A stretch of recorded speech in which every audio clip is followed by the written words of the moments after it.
Yes, Mr. Holmes, you found the real murderer. But now I want you to find the unfortunate young man who fled England 5 years ago when he was suspected of a crime. This is a new development, Miss Stetfield. Please tell us about it. It's Douglas Milton that I'm talking about. Oh, yes. He was the heir to the title, wasn't he? Yes, Mr. Holmes.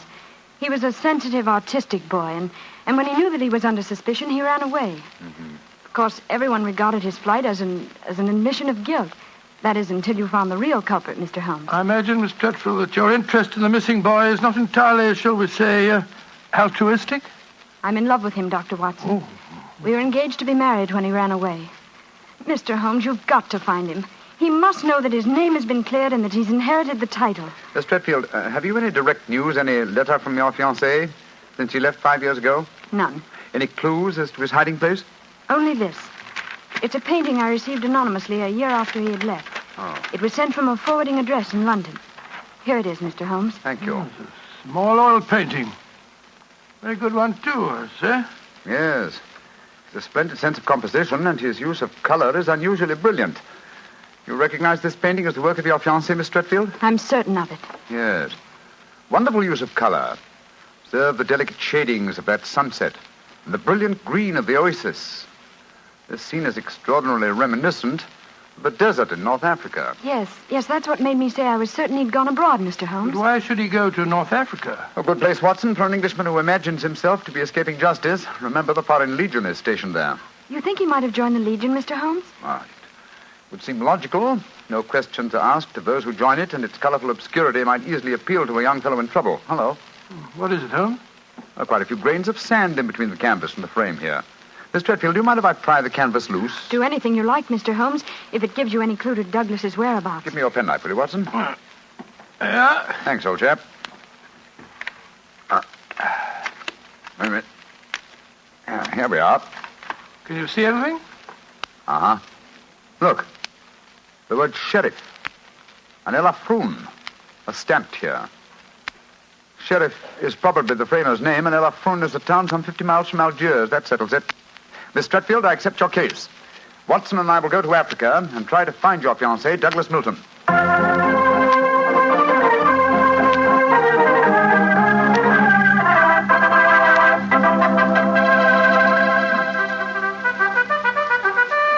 Monsieur Sherlock Holmes and Dr. Watson. I have heard of you so often, but I never thought I should see you here at the headquarters of the Foreign Legion.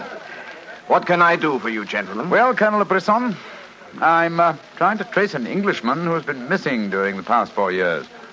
I have reason to believe that he might have joined the Legion. Yeah, I shall look in my records. Let me see. 4 years ago would be 1895. If Sherlock Holmes is tracking him, then I suppose he was in trouble in his own country. If he was in trouble, he might easily have come to us. We ask no questions. 97, 96, 95. In that year, 3 young Englishmen joined us. One of them died of dysentery 2 years ago in Cedar Raji. One of them deserted 18 months ago, and we have been unable to trace him. The third is my adjutant who brought you into my office just now. And he is, I would say, about 3 inches shorter than Douglas Milton. And men do not shrink in the Foreign Legion, eh, Colonel? They do not, Monsieur Holmes. And the fellow who deserted must be our man. Unless it's the one who died of dysentery. Colonel de Brisson, how would you advise us to set about trying to find a deserter? Monsieur Holmes, there's only one place in Algeria where a man can hide from the Foreign Legion and remain hidden. Oh, and what's that place? The Casbah in Algiers. Then that's our destination, Watson. Be very careful, please, gentlemen. The Casbah is a place where the law is exiled. The police have no jurisdiction there. The only rule is that of strength, violence, and trickery. We shall be very cautious, I assure you. Goodbye, Colonel de Brisson, and thank you for your help.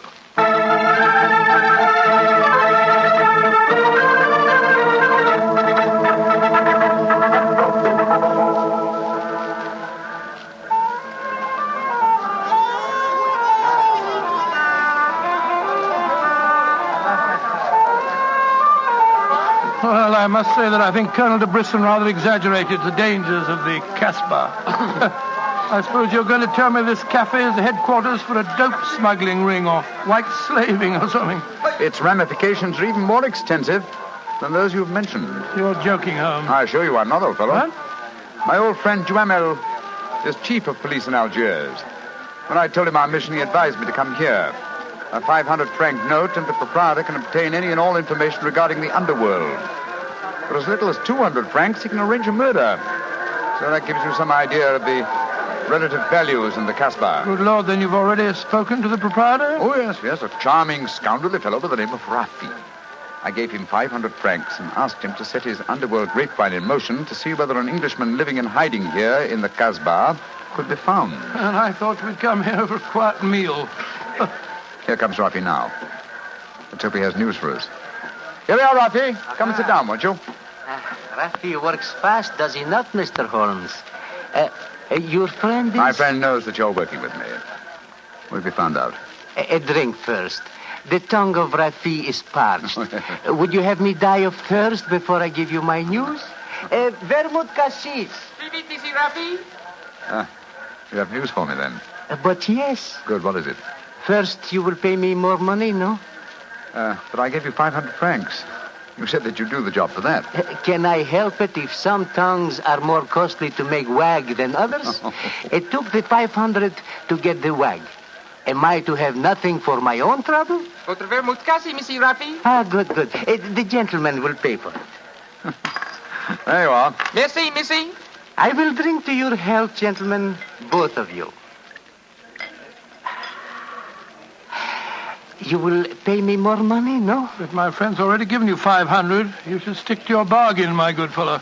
My information is a bargain at 750 francs. It would be a bargain at 1,000, but Rafi will let you have it for 750 because he likes you. I see. You will give it to me, no? And if I refuse?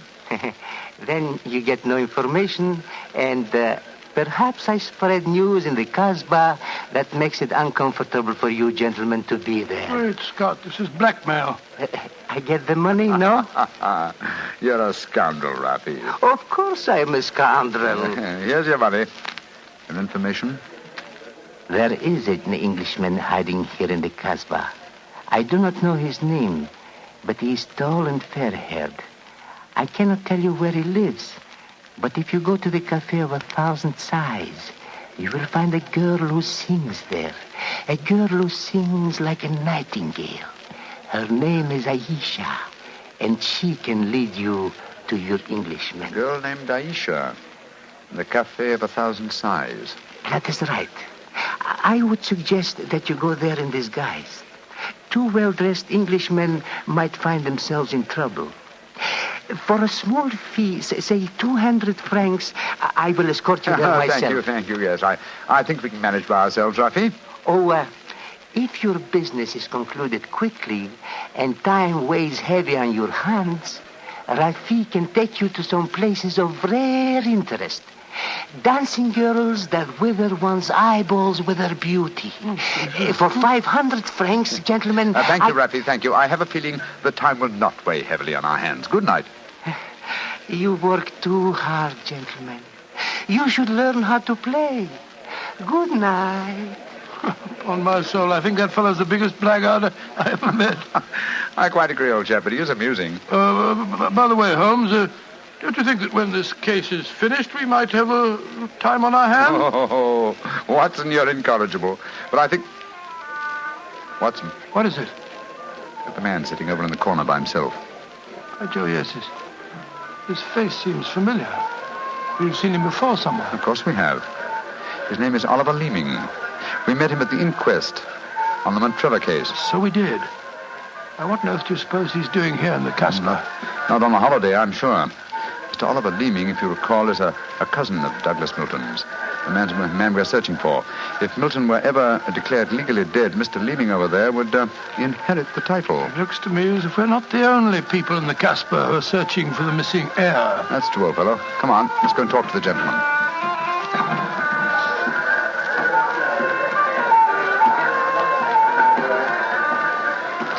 Mr. Oliver Leeming, how very odd to meet you here. Well, Sherlock Holmes and Dr. Watson, won't you sit down? Thank you. World's a small place, isn't it? Or has somebody said that before? I wondered if you'd spot me over here in the corner. Oh, you saw us then? Of course. But you seem to be in such deep conversation with that scoundrel Rafi. I didn't like to disturb you. Very considerate of you, I'm sure. Why are you here, Mr. Leeming? Oh, I'm making a business trip. This is my day off. As I recall it, you're in the publishing business. Correct. What a memory you have. It seems peculiar that you should be on a business trip here. Are you planning on opening a publishing house in Algiers, or are you searching the Casbah for new authors? Why not? I'm a great believer in encouraging new talent. Mr. Leeming, why don't you admit that you're here for the express purpose of trying to find your cousin, Douglas Milton? Mr. Holmes, you've discovered my secret. The great Sherlock Holmes and his watchdog have their eagle eyes on me.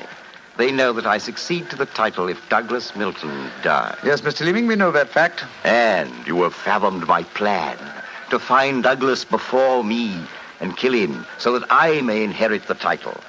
How lucky I am to meet you in the Casbah, where you cannot arrest me. Well, it's a race against time, gentlemen, but I have a head start, as you will soon find out. Goodbye, and the best of luck to you.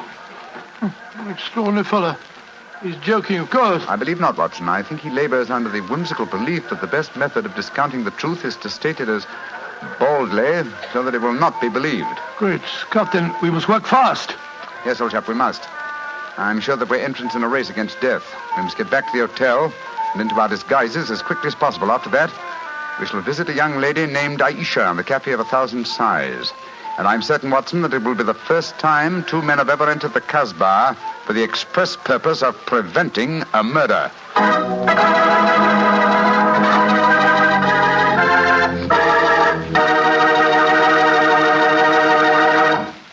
We'll hear the rest of Dr. Watson's story in just about a second, which gives me time to remind you that if you like the flavor of big, plump, juicy Muscat grapes, you'll love the flavor of Petri California Muscatel. What a wine. Petri Muscatel is the perfect after-dinner wine. It looks good, smells better than it looks, and when it comes to the taste department, well, you never tasted anything like it. For a really good wine, remember first Petri, then Muscatel. Petri Muscatel.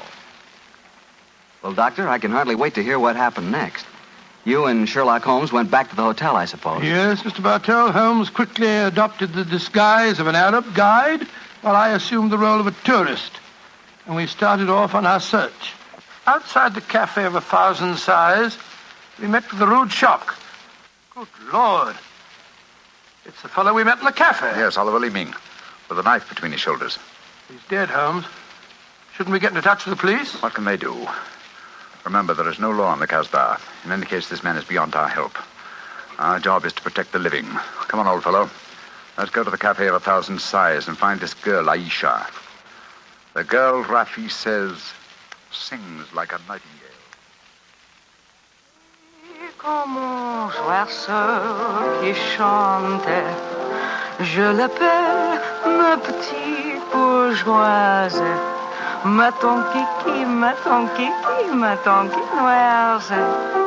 Il y en a d'autres qui me font le doux yeux, mais c'est elle que j'aime le mieux.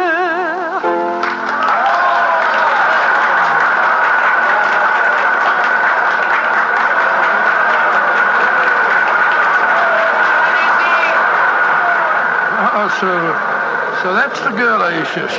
She's very beautiful. You'll forget our role of tourist and guide, old chap. Master, would wish to meet this Aisha? Very much indeed. I will see if it can be arranged, Master. Wait here for me, Watson. I'll see what I can do. Right you are, Holmes. Be careful now.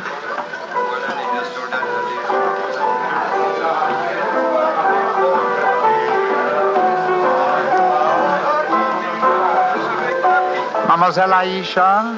What you want, greasy one? There is an Englishman at the table over there. He wishes to talk to Aisha.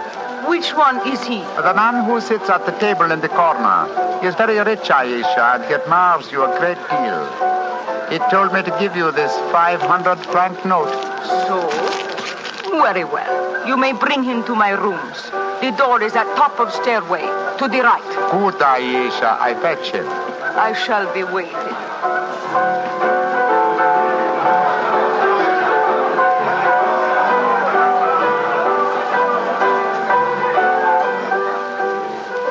Aisha will see you, Master. Follow me, please. Oh, very well. I hope you know that you're going to handle this, Holmes. Don't worry, Watson. In this case, I think honesty will be the best policy. Well, I'm not so sure. This place is a thieves' kitchen if ever I saw one. You better be careful. First door to the right at the top of the stairs. This is it.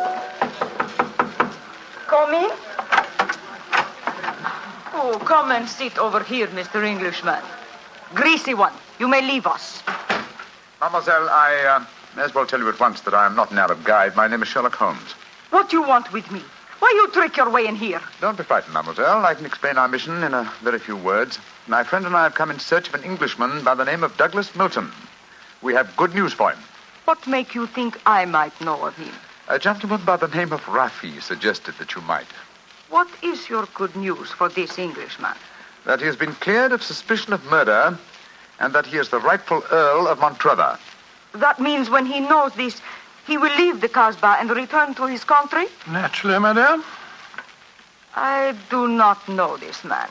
I have never heard of him. Here is your 500 francs. Goodbye. Not so fast, Aisha, mon petit chou. I've been listening from behind these curtains. Gentlemen, allow me to introduce myself. My name is Douglas Milton. Douglas Milton, we found you at last. It gives me infinite pleasure to have succeeded in my mission. How do you do, sir? This is very exciting. Yes, I think the occasion calls for a drink. What will it be, gentlemen? Well, I think a glass of port would be very nice, sir. Yes, it would be the most appropriate for toasting the new Earl of Montrevor. Splendid, splendid. Aisha, bring glasses and a bottle of port and some creme de menthe for me. You are not going to England. I will never let you leave me. Oh, stop being so melodramatic, Aisha. Please bring 2 bottles and some glasses. Very well. I am sorry.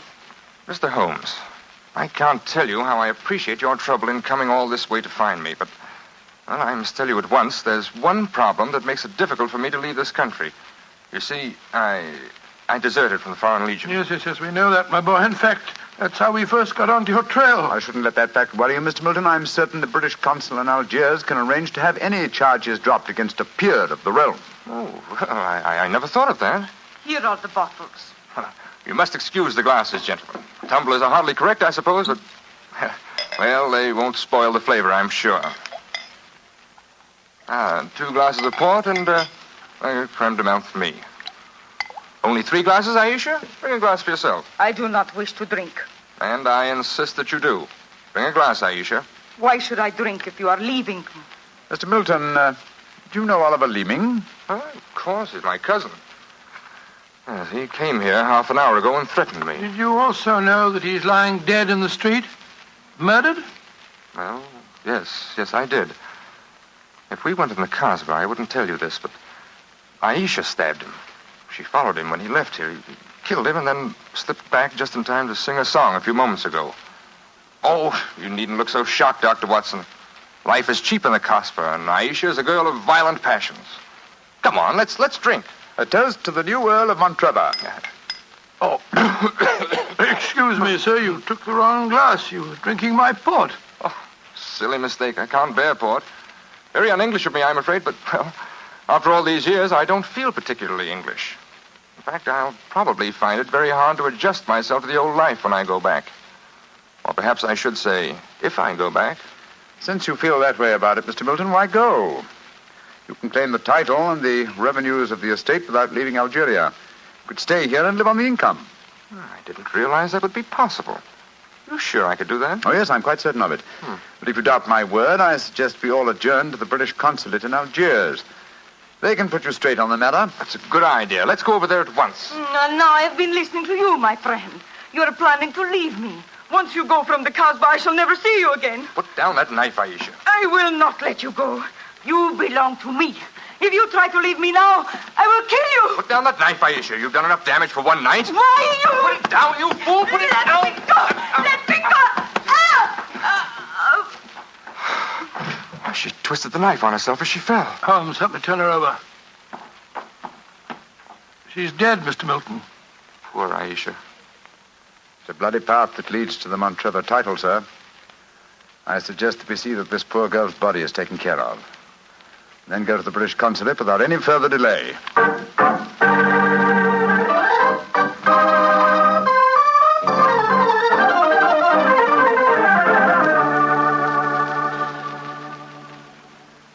Now that we're at the consulate, Mr. Milton, I suggest that you swear on oath that you are Douglas Milton, heir to the Montrevor estate. This gentleman is a commissioner of oaths, Then we can go in and see the consul. Very well. Now, raise your right hand, please, and repeat after me. I hereby solemnly swear that I am Douglas Milton, the missing heir to the Montrevo estate. I hereby swear that I am Douglas Milton, missing heir to the Montrevo estate. Thank you, sir.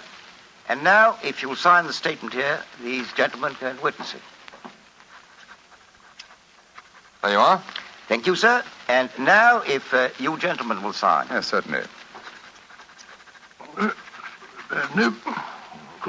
Thank you, gentlemen.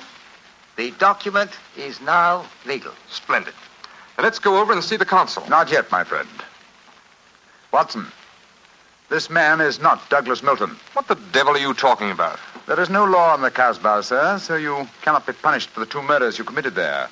But now that your avarice has tempted you here to Algiers, where you've been foolish enough to sign a false statement, I think we can at least settle you very nicely for desertion, false impersonation, forgery, and perjury. Holmes, what do you mean? The story should be obvious, old fellow. Oliver Leeming did track down the deserter.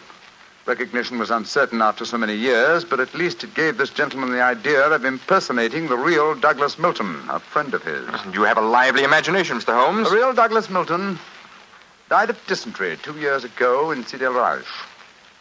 As soon as the idea of impersonating Milton was born, Leeming had to die. Your theories are very interesting, but you haven't a shred of proof. I say that I'm Douglas Milton. How are you going to prove otherwise? Very simply, my dear sir. Douglas Milton was a painter. A painter who excelled in the use of vivid colors. You, sir, suffer from the quite common malady of red-green color blindness. Less than an hour ago, you mistook a glass of port, which is red, for a glass of creme de menthe, which is green. I knew at once that you were an imposter. You're cleverer than I thought you were, Holmes. Goodbye. Here, come back. No, Watson. Don't go after him. But we can't let him escape, Holmes. Don't worry, old chap. He won't escape. I sent a message to Colonel de Brisson. If you go to the window, I think you'll find that the consulate is being watched. The Legion has a long memory for desertion. I don't think he'll get very far. They got him, Holmes. Shot him as he was trying to run away. A just death for him. He lived a life of violence and treachery, Watson. It's only fitting that he should die in the same manner.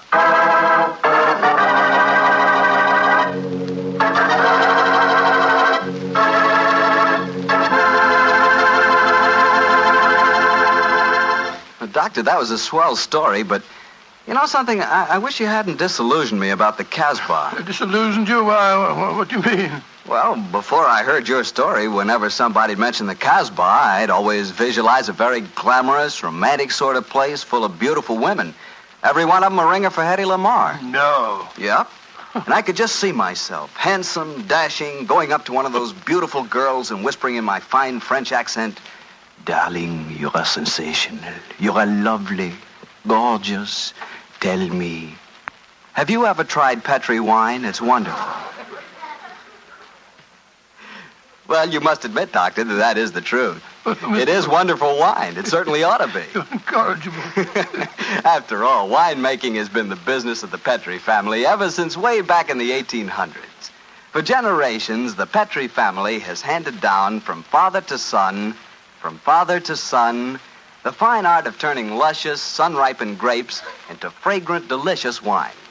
And don't forget, because the making of Petri wine is a family affair, the letters P-E-T-R-I on a bottle of wine are the personal assurance of the Petri family that every drop of wine in that bottle is good wine. So no matter what type wine you prefer, for any occasion, remember you can't go wrong with a Petri wine because Petri took time to bring you good wine. Well, Doctor, now I suppose you're ready to tell us about next week's story? Yes, and as soon as I have, I want you to meet a friend of mine. A friend? Yes. But first, Mr. Bartell, next week, I'm going to tell you an adventure in which, for once, Holmes came off second best. An exciting story of high society and romance. I call it A Scandal in Bohemia. Boy, that sounds swell. And now what about your friend? Well, he's waiting at the microphone in San Francisco. He's Dr. Langley Porter, and he wants to tell us about something very important. Dr. Langley Porter.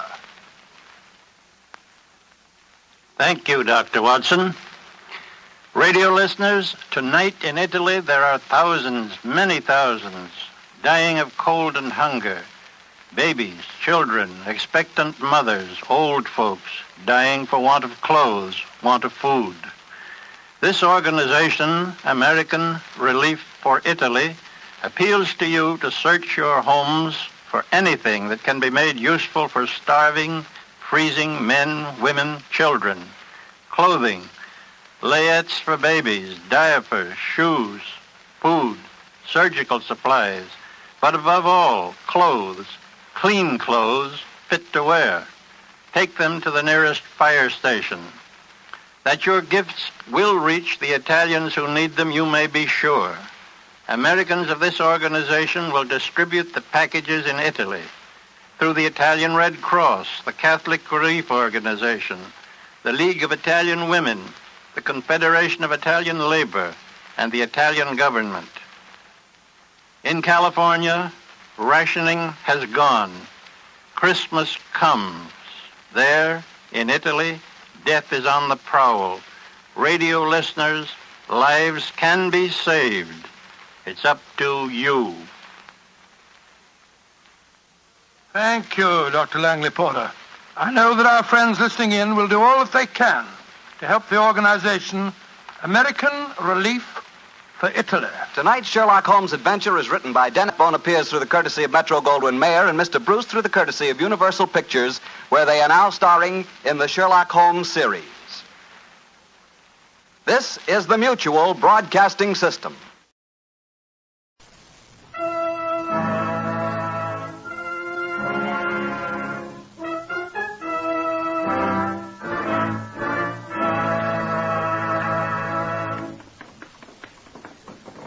Whitehall, 1212.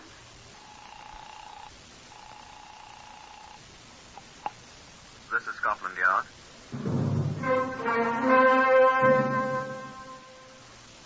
For the first time in its history, Scotland Yard opens its secret files to bring you the true stories of some of its most celebrated cases. These are the true stories. The plain, unvarnished facts, just as they occurred, brought to you by an all-British cast. Only the names have, for obvious reasons, been changed. The stories are presented with the full cooperation of Scotland Yard. Research for Whitehall 1212 is from Percy Hoskins, chief crime reporter of the London Daily Express. The stories for radio are written and directed by Willis Cooper. Now, this is the voice of the custodian of Scotland Yard's famous Black Museum, Chief Superintendent John Davidson. Good afternoon. This is a man's handkerchief. I doubt you've ever seen a handkerchief so stained with blood. I don't believe I have. I just like to touch it. They should really wash these things, shouldn't they? If the young man who owned it had washed it, he wouldn't be where he is now. No, I don't know exactly where he is, but I've been led to believe it's an unpleasant place. His body is buried, as Mr. Justice Coburn said, within the precincts of the prison in which he had been confined. That was Pentonville Prison, where a great many murderers are buried. Now, here is Chief Inspector Godfrey Allen Rouse, who had most to do with the case number H42426. Yes, I've been on duty all night. No, I'd had no adventures at all, except an interview with a sad, fat man who'd accidentally set his bed on fire, and whose landlady was annoyed with him. I don't believe the poor man has smoked cigarettes in bed since.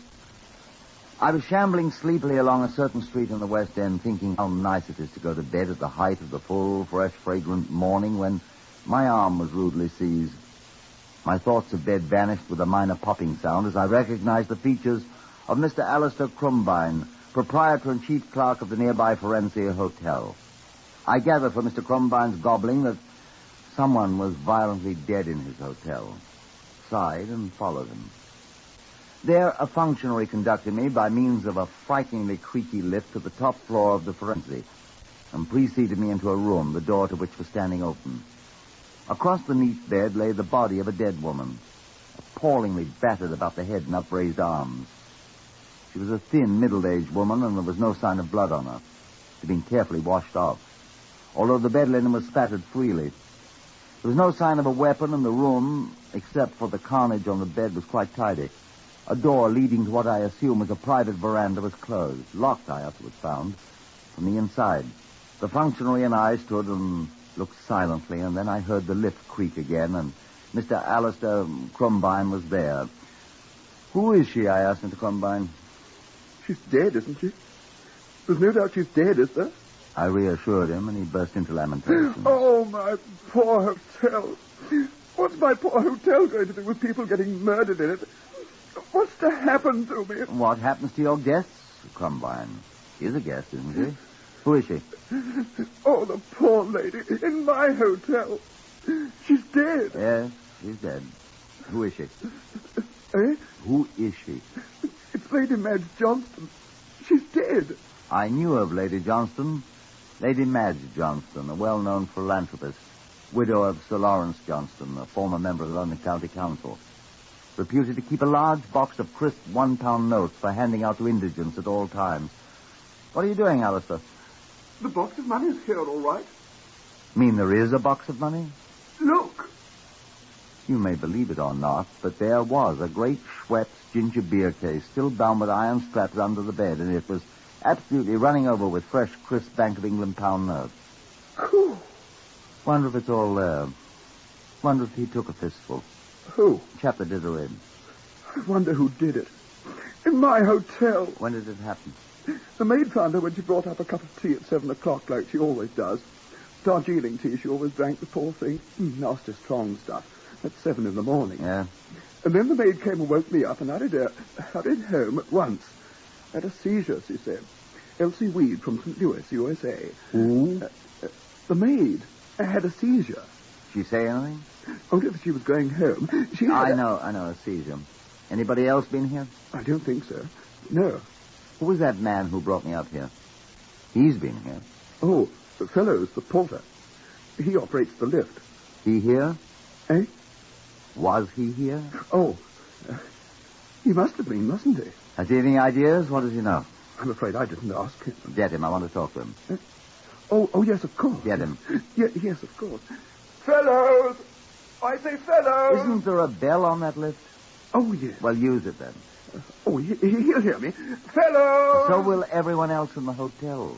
Oh, do you think so? You'll have everyone up at the place here, and I don't want them. Ring the bell. Oh, yes, of course. He'll be here at once. Where does that door lead? What door? Oh, to the veranda. Wonder if he got in that way. Don't open the door. Oh, don't be careful. You'll fall. Be careful. What on earth happened here? Oh, I should have told you. Oh, I hope you didn't fall. Oh, no, you're still there. There's no floor on the veranda. What? We have the carpenters here, you know. They're making a few changes. Some new floors in the verandas. A man could break his neck here. It is quite a fall, isn't it? Where are these carpenters? Have they got ladders? Ladders? Yes, of course they've got ladders. How do you think they'd get up here? Do you suppose it was a carpenter that did it? Oh, but they all go home at night. They leave the tools and... I say, she might have been struck by a hammer, mightn't she? Let's see.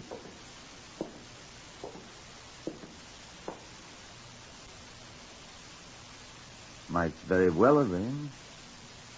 What about their tools? I was saying they leave them in a storeroom, locked down on the ground floor. We shall go down there and look presently. Let's send for these carpenter chaps. Do you suppose... I say, do you suppose one of them could have done this? Good heavens. They do use hammers, don't they? We shall see. I think we should have them here at any rate. Oh, by all means, old boy. Oh, here's the lift. I'll tell Fellows to ring up the carpenter foreman and have him... Oh, Fellows, would you... Oh, it isn't Fellows, is it? Oh, good morning, Seppele. Where's Fellows? Good morning, sir. He went home. His time was up. I'm on duty now, sir. I'm here. Oh. Oh, dear. Who is it? Sippily, sir. I'm the dayman. Fellows went home. Get him back here at once. Yes, sir. But I don't know where he lives, sir. In Southend, I think, sir. Or Hammersmith. Or perhaps it's Shepherd Bush. I'm not sure, sir. Houston? Well, do you know where that carpenter foreman lives? Get him at once. Yes, sir. So I'm not sure... Here. Wait a sec. Yes, sir. Yes, sir? Syphily isn't as bright as he might be. No, sir. Oh, there's Lady Johnston. Morning, Lady Johnston. She's sick. Oh, what's the matter with Lady Johnston? Please go, Syphily. Run along, old boy, do. Yes, sir. Shall I, sir? Oh, is something wrong with Lady Johnston? She hurt, is she? What shall I tell the boy? He'll find out sooner or later. She's dead, son. Oh, what's the matter with her? She's been killed. Who killed her? We don't know, Syphily. Now, please go on. I know. It's one of them carpenters has killed her. That's why you want me to go find them. I know what you're talking about. I know. Be quiet, Syphily. Huh? Well, who did then? Tell me who did. Tell me. Now, go on, Syphily. Yes, Mum. Sir, poor Lady Johnston. I know. I heard him talking in the night. Well, indeed. Do you have many like that? Poor Syphily. Still, the boy may be right, you know. About what? About the carpenters, of course. Why? Well, you said she was battered to death with a hammer. A hammer's a carpenter's tool, isn't it? A weapon. I said she might have been beaten with a hammer. She might have, I said. Well, are there no other hammers in your hotel? The carpenters have the only one. They're the ones who did it. They must be. They did it. No, wait till we get them here. Don't you think so, Chief Inspector? I don't know. Well, then, who could have? I don't know that either. You wait till we get them here. You'll see. Look here, old chap. Eh? Just run along to a telephone, will you, and ring up Scotland Yard. It's Whitehall, 1212. Tell them there's been a killing here and ask them to send some people. Send who? Whom? They'll know whom to send. And tell them I'm here too, will you, and I want someone to relieve me. Yes, sir. What'll I do then, sir? Then I suggest you go talk to Syphily. Perhaps he and you can think up some good ideas together. I'm your man. Oh, poor Lady Johnston. Whilst Crumbine dashed down the stairs, which also creaked abominably, I sat myself down with Lady Johnston's corpse to think. These are the things I thought of. A, the good charitable lady had been killed in the night.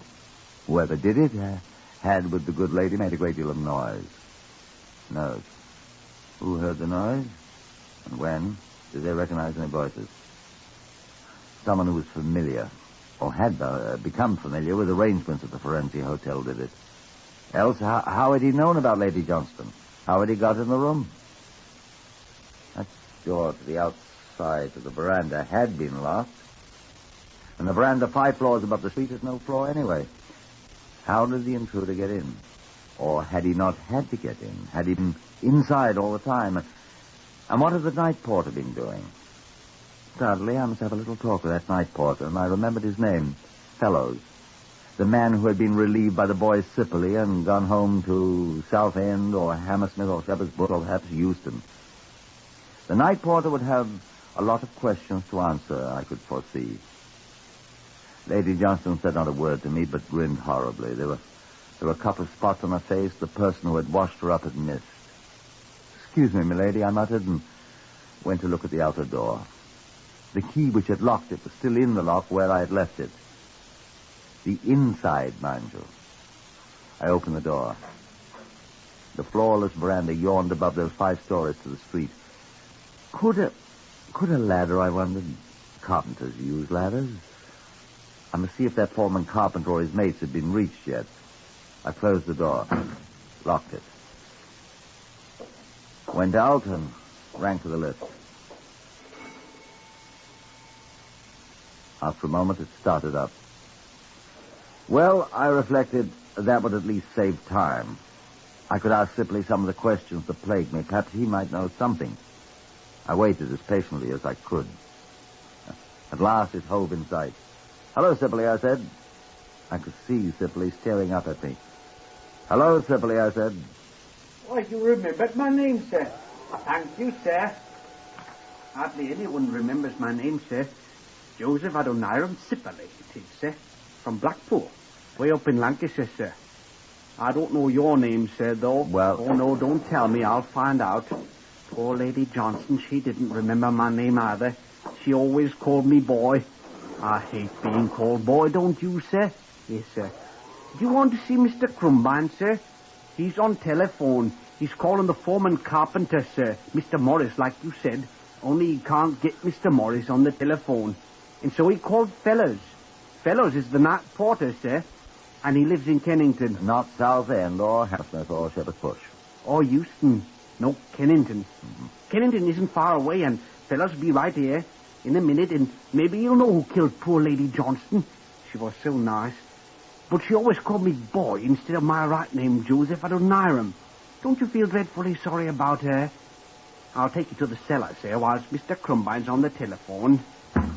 This is the cellar, sir. There. Nothing down here. Storeroom, sir, where we keep the guests' trunks and boxes and everything, sir. Excuse me, sir, I beg your pardon, sir. Excuse me, sir. I'm always bothering the guests, sir, Mr. Crumbine tells me, and... Look here, Sibylle, you're not bothering me, and besides, I'm not a guest. Why now? Well, sir, I want you to know that I'm really not such a simpleton that Mr. Crumbine thinks I am. Now, look here, Sibylle. He thinks I'm not quite bright, sir. But I'm bright, all right. And I have the equivalent of a high school education, sir. Oh, really? Oh, yes, sir.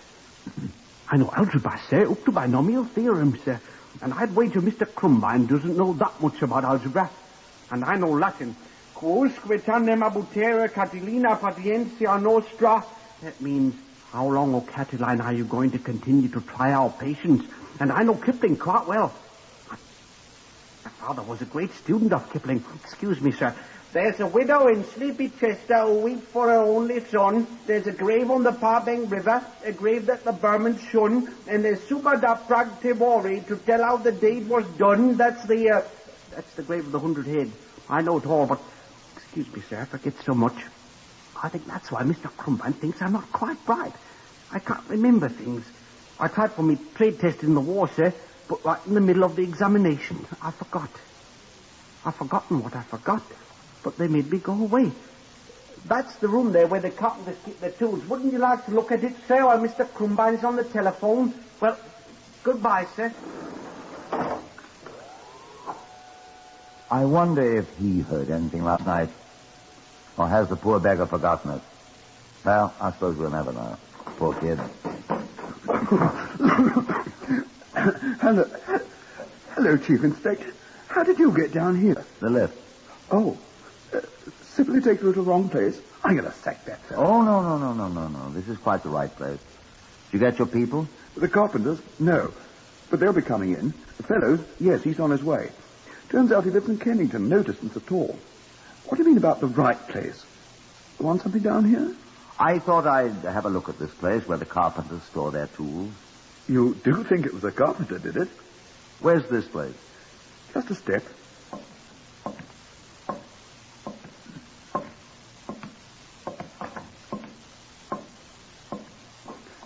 Here.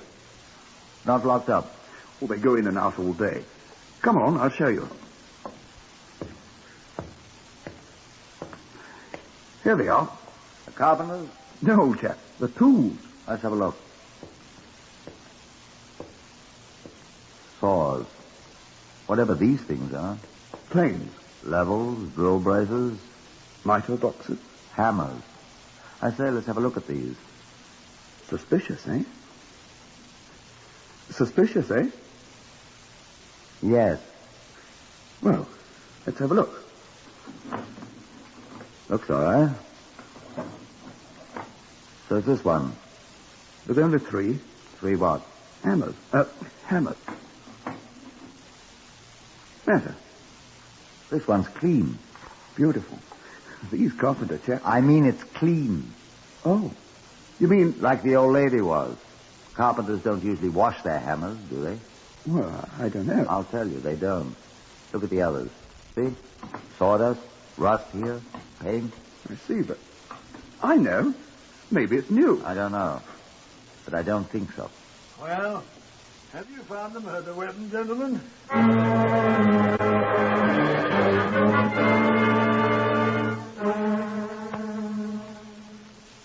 Whitehall 1212, to which you are listening, is compiled from records of authentic cases from Scotland Yard. The research is prepared by Percy Hoskins, chief crime reporter of the London Daily Express. The stories for radio are written and directed by Willis Cooper. In today's story, Chief Inspector Rouse has just discovered what may be the murder weapon in a cellar storeroom. Now, back to the story itself.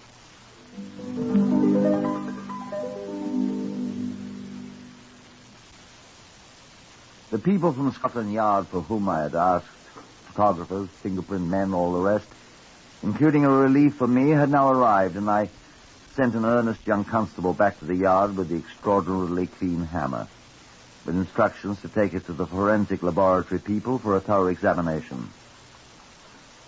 I sat down in the corner of the cellar with Alistair Crombine and Fellows, the night porter, and held grave discussion.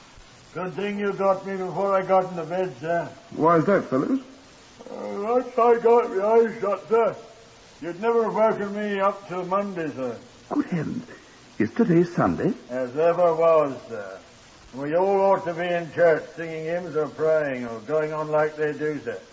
As I say, sir, it's a good thing you found me sitting there eating the last of my liver and onions and my Sunday night shirt, or I should never have waked up until 8 o'clock Tuesday night and Monday being my night off, sir. At which time you'd have been sacked, because you're due on the job at 6:30, my dear fellows. I'm sorry, sir. That's why we weren't able to reach those carpenters. I'm all at Nonconformist Chapel, sir. Well, you can arrest them Monday, Chief Inspector. Why should I arrest? Well, it was their hammer that Lady Johnston was murdered with, wasn't it? We don't know that yet, you know. Wait till I hear from the Have laboratory. to be certain you know, sir. You know what Sybil has been saying, sir? Oh, that's nonsense. What's Sipley been saying? If you listen to everything Sipley's been saying... What's Sipley been saying? He says he recognized them, sir. At least 3 or 4 times he told me, sir. What's Sipley been saying? Oh, a lot of nonsense. What, fellows? Well, sir, excuse me, Mr. Crombine. He's been hearing voices. Voices? Voices? What kind of voices, fellows? Well, may I tell him, sir, what Sybil has been saying? If you want to make a fool of yourself. I believe him, sir. That lad wouldn't tell a lie. Hasn't brains enough to tell a lie. Well, what's he been saying about voices? He's been hearing him, sir, nearly every night for a week. What sort of voices, fellows? Sibylle, let's have him in here and ask him. He's gone, sir. I met him when I came in. I sent him out for some coffee for all these Scotland Yard fellows. Oh, thank you, sir. We're all very grateful. Wonder where all my men are. All over the place. Well, sir, Sybil has been telling me he sleeps here at night, sir, the other end of the cellar. That 3 times, I think it is, he's been waked up and by strange men and voices whispering. He's balmy. Now, wait, sir. I thought I heard them myself. And Sybil and me we've gone hunting for them all over the hotel. Find them? Well, no, sir, but I believe they're the ones who stole that hammer, if they did, and killed poor Lady Johnston with it. Sibley swears he's heard them. Unless it's what is it, an hallucination. Might be, you know. He's been waking me up every night, practically. You don't believe it. Well, clues sometimes come from the strangest places. There might have been somebody planning to. Yeah. Still, we never found anybody. It'd be extraordinary if you did, fellows. Beg your pardon, sir? It isn't that simple. But, sir... But it's interesting enough to make me want to know more, I can assure you of You that. see, sir... Nonsense. The man's daft. Well, we'll see. And at that moment, the earnest young constable I'd sent to the laboratory with the 2 clean hammer arrived. Well, Constable, I said? Yes, sir. They've examined it. There's a preliminary report, sir. I was being a little too Sherlock Holmes. No, sir. Eh? No, sir. Why? Well, should I be for these gentlemen, sir? Eh? Oh, Crombine. Well, it's your hotel, and fellows. Perhaps we may find your whisperer. Sybil, sir. Speak up, Constable. Well, sir, first the laboratory said the hammer looked too clean to be true. Huh. It was. It had been wiped clean. Exactly what I said. Yes, sir. Mm-hmm. Well, when they started to examine it under a low-power microscope, sir... What did they find? A drop of blood. A blood stain, sir. Well. Yes, sir. Under one of the claws, here, where the cleaning rag missed it. The type? AB, sir. Wonder what type Lady Johnston's is. We got a sample, sir. That's what took me so long. What type? They're identical, sir. This is the weapon she was killed with. Constable... There's something else, sir. What's that, Constable? Well, sir... Will you gentlemen excuse me for a moment, please? Oh, yes, yes. Well, Constable? I stopped by the CRO, sir. The Criminal Records Office, Well, that's quite right. There should be a check made of every person concerned and every crime investigated, of course. I had some checks, sir. Good. Here. Both these people? Yes, sir. Let's see. Better turn your back to them, sir. Yes. Combine and Alistair. No record. Well, I'm glad of that. Yes, sir. Read the other. Fellows George, no record. Well. The other one, sir. Sipoli, Joseph Adoniram. Oh, no. Read it, sir. I needn't need to more than glance at the card. Sipoli, Joseph Adoniram, had been convicted twice. Once for robbery, once for causing grievous bodily harm. Both felonies. Was not quite bright.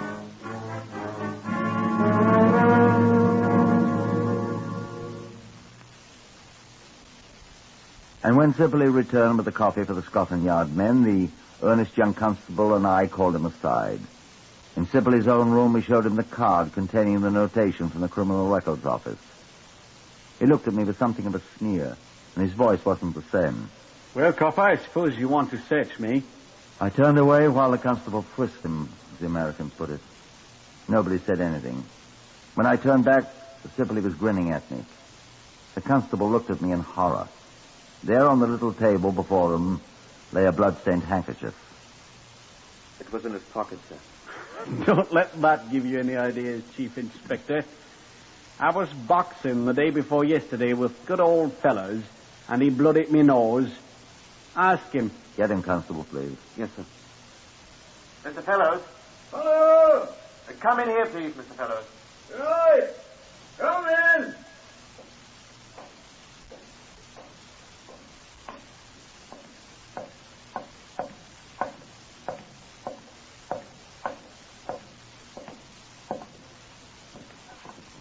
Ask him. What's wanted, sir? Fellows, were you boxing with Sipoli here the day before yesterday? Yeah. Oh, yes, sir, I was. See? Did you... Give you a bloody nose, didn't I, sir? And here's the handkerchief I sopped it up with. You've been carrying that wretched thing about in your pocket all this time?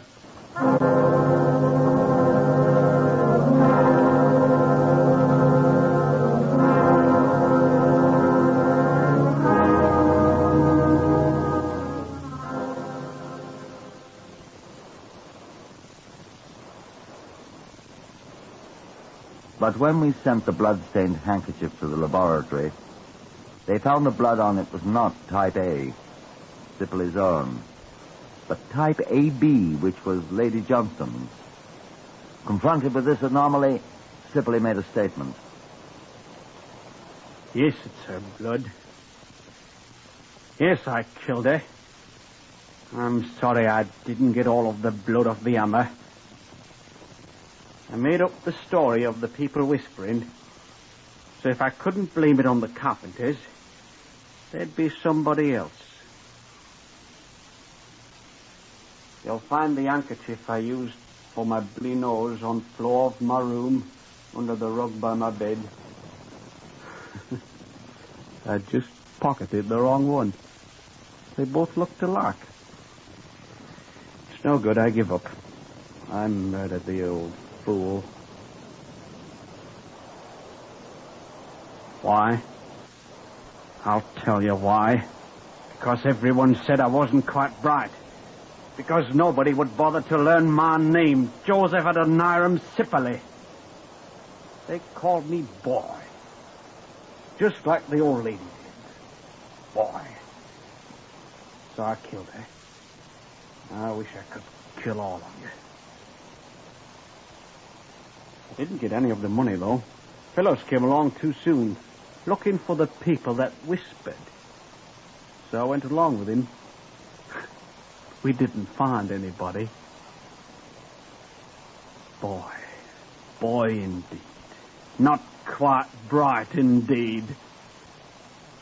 Well, I almost got away with it, didn't I? Almost. Joseph Adoniram Scully was hanged at Pentonville Prison, and his body's buried in the precincts of the prison. The boy who was not quite bright. He wasn't a boy, though. He was 27 years old, though he looked much younger, as the prison surgeon who made the post-mortem examination said. Heard today on Whitehall 1212 was Horace Braham as Inspector Rouse.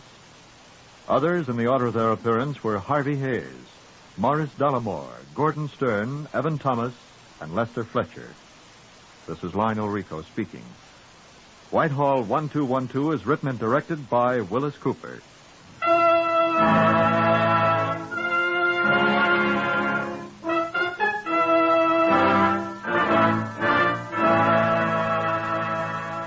This is NBC, the National Broadcasting Company.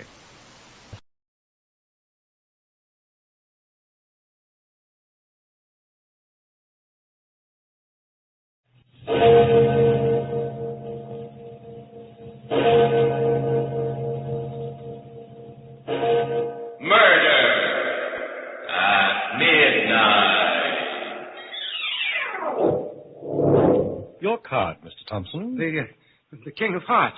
Colonel Moore. The Five of Clubs, Mr. President. Count Rizzini. Come, Count, we are waiting. What is your card?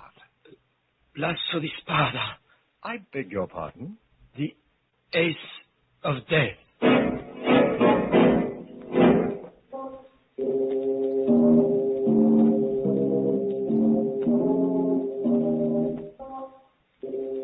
Midnight, the witching hour, when the night is darkest, our fears the strongest, and our strength at its lowest ebb.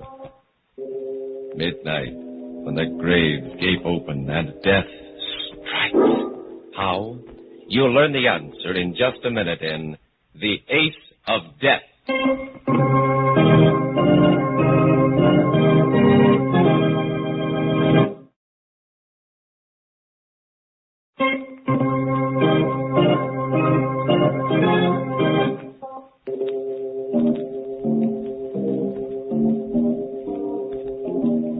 And now, Murder at Midnight, Tales of Mystery and Terror by radio's masters of the macabre. Our story, based on Robert Louis Stevenson's immortal Suicide Club, is by Max Ehrlich. Its title, The Ace of Death.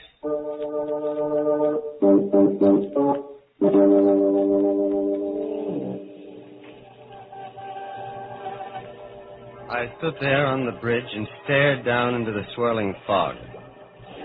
It hid the river like a white shroud. I shivered. It'd be cold down there, freezing cold. I would go down, down, deep into the black, watery depths, my ears bursting and my lungs fighting for breath. And then, finally, there would be silence. Silence. And eternal peace. Somewhere a clock began to chime 11. The last hour of a man's life. My life. I, John Evans, ill and broke without family or friends, sick and weary of the constant struggle among earthbound mortals, looked forward to my new future. Death. I put one foot over the bridge rail. My heart pounded. My head throbbed. And then someone came out of the mist and seized me from behind. No, you fool. Don't do it now this way. No. Let me go. Let me go while I still got the you courage. hear what I've got to say? Why did you stop me?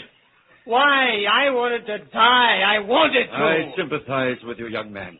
You see, I, too, am tired of life and seek death. You? You want to die? Yes, but not by drowning. No, my boy. I've made other arrangements. The river is not only a dull way to die, it's positively sordid. The very idea makes me shudder with distaste. Wait, I don't understand. It's very simple, young man. Now, most of us are too commonplace about the hereafter. We enter it with morbid fear and without imagination. Actually, death can be glorious. Glorious? Yes, a great new change from our ordinary lifetime routine. a journey into an uncharted world. A man should meet death on the wings of adventure.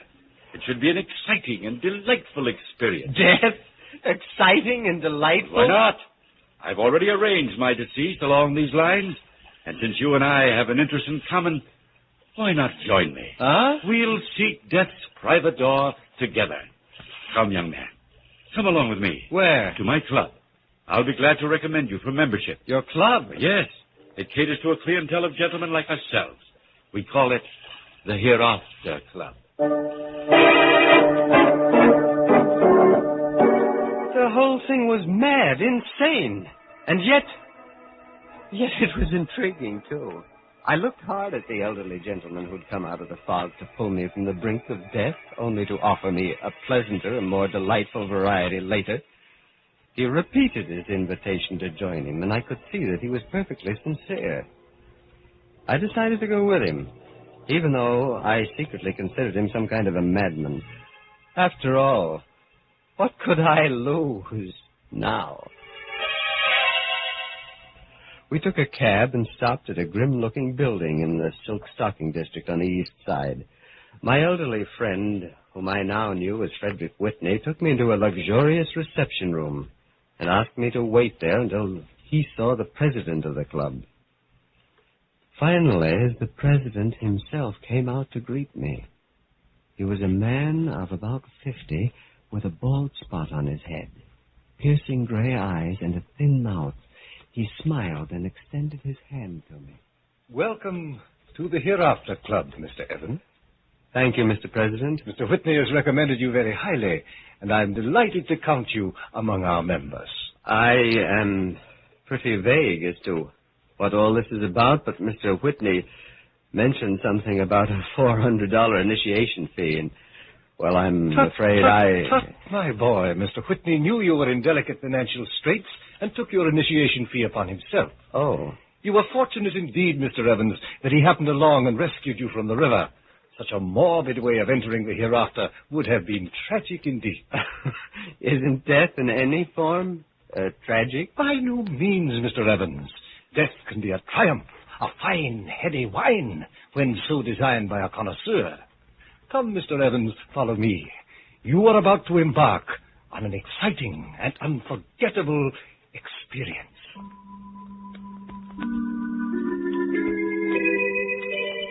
Like a man in a dream, I followed the president into a large room. There was a green baize table in the center of it, and several men in evening dress lounged around the room, drinking champagne. They seemed nervous and distraught. And when they laughed, it was high-pitched and too loud. They seemed to be waiting for something to happen, some event to begin. As the president and I stood at the door, he turned to me and smiled. These men, Mr. Evans, are charter members of the Hereafter Club. They come from all walks of life, but they have one common desire, death. I see. And what happens now? Our procedure is very simple. We all play a game of cards. A game of cards? A simple but fascinating game of cards. That is, these gentlemen play. As president of the Hereafter Club, I am the dealer. And what is the game? Each man draws a card and turns it face up. The man who is fortunate